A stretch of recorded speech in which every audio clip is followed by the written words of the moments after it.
Hello and welcome to another mini vlog. तर आमच्या दिवसाची सुरुवात झाली होती गरमागरम उडीद वडे आणि चटणीपासून. नंतर मी आणि मम्मी गेलो होतो बाहेर थोडंसं काम करायला. दुपारच्या जेवणाला होतं मेथीची भाजी, चपाती आणि हे सटरफटर स्नॅक्स विथ वाईब विथ यशीचा व्लॉग. अजून कोण कोण ह्यांचे व्लॉग्स बघतं सांगा. मी तर जेवताना हेच लावते. फार कॉमेडी आणि मस्त असतात त्यांचे व्लॉग्स. आणखी मला ह्या पास्त्याबद्दल सांगायचं आहे. हा 5 रुपयाचा पुडा आहे. तो इतका टेस्टी लागतो. हे असं सटरफटर खायला मला खूप आवडतं आणि ॲक्च्युली मला हा खूप दिवसानंतर दिसला होता तर मी आणला बाहेरनं येता. नंतर मी केलं ऑफिसचं काम आणि रील शूट वगैरे राहिलं होतं थोडंसं, ते सुद्धा करून घेतलं.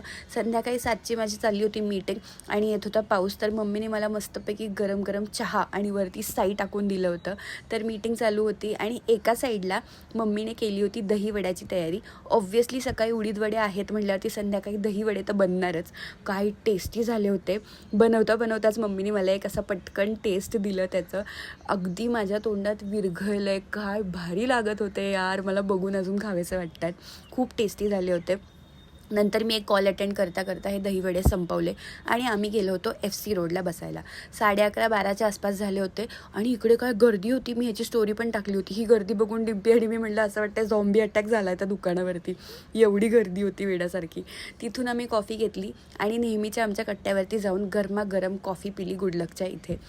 कॉफी पिऊन आम्ही निघालो होतो घरी आणि काय वेड्यासारखी थंडी होती काल. खूपच जास्त असं धुकं दिसत होते आजूबाजूला. आणि हा व्लॉग आजच्या दिवसापुरता नसून हा दुसऱ्या दिवशी चालू झालेला आहे. तर 1:30 वाजले होते ऑलमोस्ट घरी येता आणि आम्हाला परत भूक लागली होती. Midnight craving. सो आम्ही केली Maggi. That's it for the vlog. Thank you for watching. Bye.